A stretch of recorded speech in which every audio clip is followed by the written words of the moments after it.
ಆಸರ ಮಹಾರಾಜು ತಾನೆ ಸಮಿಧಲ್ಲೆ ಮಾರಿ ನಿಲುವೆಲ್ಲ వెలిగెరా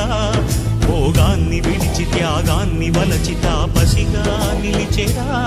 జనక్షేమమే తన సంకల్పముగా తన ఊపిరి హోమజ్వాలలుగా స్వర్గాన్నే శాసించెనురా అమృతమును ఆహ్వానించెనురా జడివాన జాడతో ఈ వేళ జన జీవితాలు చిగురించేలా కాలసీమలో ఈ వేళ రతనాల ధారలే కురిసేలా కల్లు కల్లు మని సిరిమూవల్లే చినుకే చేరగా జల్లు జల్లు మని పులకింతల్లో పుడమే పాడగా హరివిల్లు ఎత్తి కరిమబ్బు